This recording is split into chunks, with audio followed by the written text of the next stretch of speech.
Hey everyone, so I've got a book coming out later this month. You can check it out or pre-order it in the description below. Thanks to all of you who have pre-ordered it already. You are watching Cold Fusion TV. Hi, welcome to another Cold Fusion video. There's something big happening in China right now. Technology is being used like never before to mold a society. In this episode, we'll see exactly what's going on inside the closed doors of China. Buckle up for a wild ride.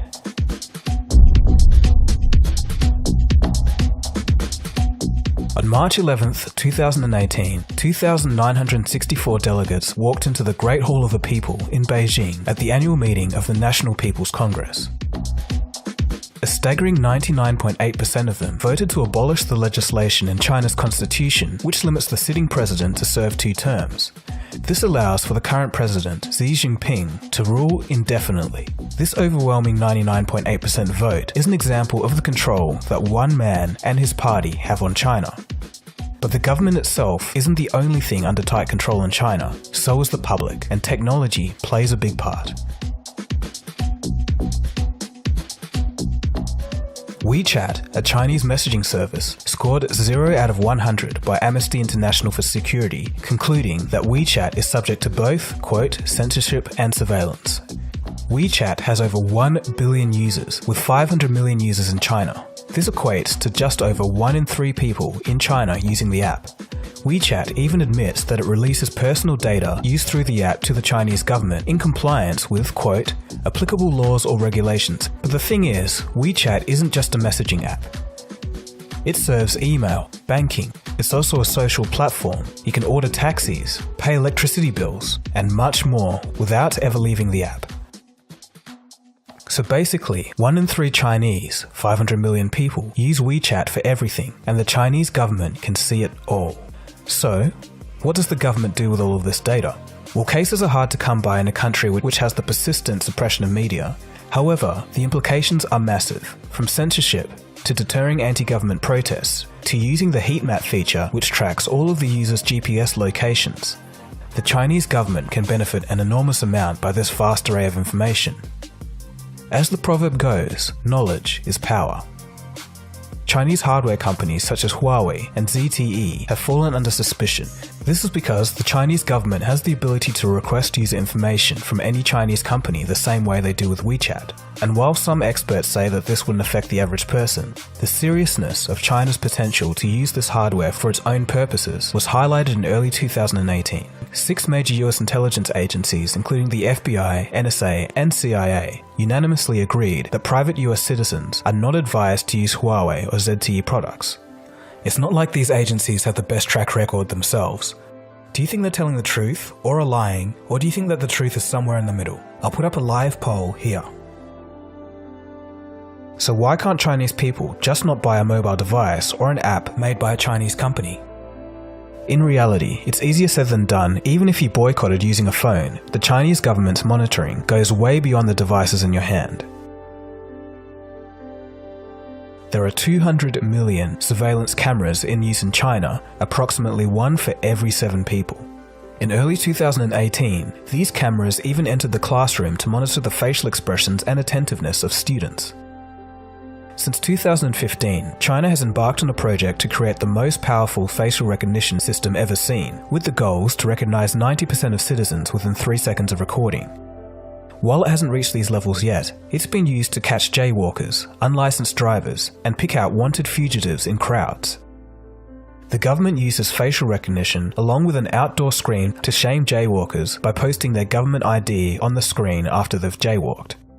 The intent is to shame individuals as their friends, family, and co-workers will be able to see their faces on the screen, much like some restaurants pin up photos of customers who have dined without paying.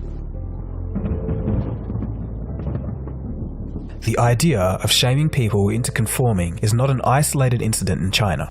The Chinese government introduced a social credit system which is being tested on 6% of the population currently. It is anticipated to be completely in place by 2020. Now, if you've seen the Black Mirror episode Nosedive, you'll know that it's about a world where a universal social credit system allows people to rate others depending on even the smallest social interactions. The score determines your service for flights, what home loans you get offered, what car you can rent, etc.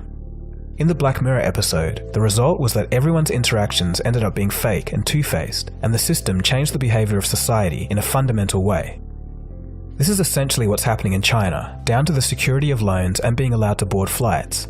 It's eerily similar to Black Mirror. In 2018, a list of 169 severely discredited people was released by the Chinese government. The people on the list were subsequently banned from taking flights or trains for a full year.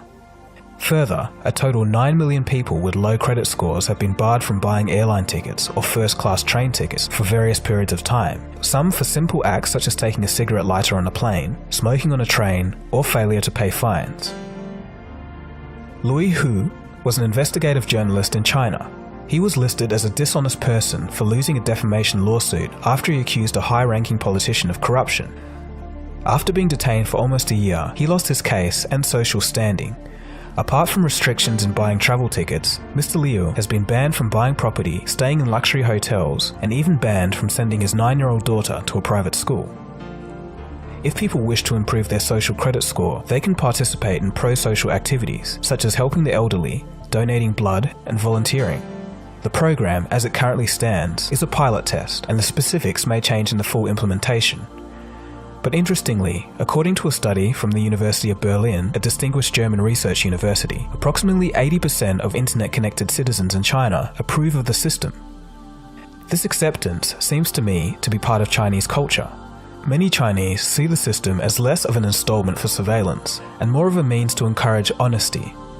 Good credit scores give citizens access to financial support, priority to schools, and discounts on public tolls.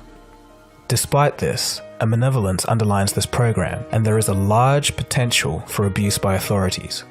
It's not a stretch to imagine the government using this tool to exert more control over the population as a whole. Looking at this from a distance, Xi Jinping appears to practice control of the government in one hand and the Chinese people in the other. While technology can be a tool for a more transparent and open world, this might not be the case in China. Even the internet, a tool around the world which is used for sharing information and knowledge, is being suppressed in China. It is ranked worst in the world for online freedom out of 65 countries, worse than Iran, Syria, Cuba, and Saudi Arabia. The censored Chinese internet restricts the access of 800 million users. Prominent sites that are blocked include Google, Facebook, YouTube, Twitter, Instagram, WhatsApp, and the New York Times. A 2017 Harvard study estimates the government uses social influencers to post 448 million pro-government comments each year. According to Bloomberg News, the Chinese government employs 100,000 people to enforce censorship.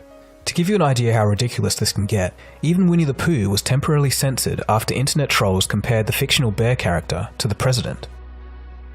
Of course, there are ways to get around these firewalls, such as web proxies and VPNs. However, the average person may find it difficult to figure out how to do this safely, and it's not a stretch of the imagination to think that trying to bypass the firewall could result in you being publicly shamed and your photo ending up on a public board, or a decline in your future social credit rating.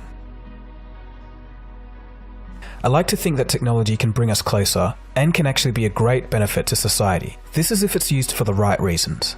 But unfortunately, it's increasingly becoming a double-edged sword. Surveillance and control are two major pitfalls. Most people watching this video are Westerners from the outside looking in, and honestly, what do we know about intimate Chinese culture?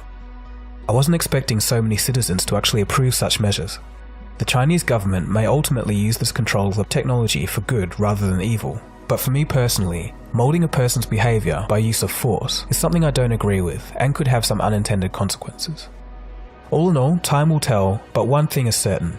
Technology is a very powerful tool. With surveillance and censorship becoming an even greater issue, will our governments go down the same road? For example, very recently in Australia where I live, a bill was passed by the Senate allowing the government and security agencies to have greater powers to get access to encrypted messages of criminal suspects. In some cases, they'll be able to demand companies to build new capabilities to allow them access. I've been flooded with messages on this topic by fellow Australians, so I think I'll do a video on it soon. On the same note of technology going awry, I do have another video on the darker side of social media and how it's negatively affecting society. I'll leave it in the description. Okay, so that just about wraps up our look at China. Do you agree with the reports of Chinese citizens saying that this can be a good thing? Or do you think so much monitoring and control is ultimately leading down a bad road? Let me know what you think in the comments section below. Thanks for watching. This has been Dagogo. You've been watching Cold Fusion. If you just stumbled across this channel, feel free to subscribe, and I'll see you again soon for the next video. Cheers, guys. Have a good one. Cold Fusion. It's new thinking.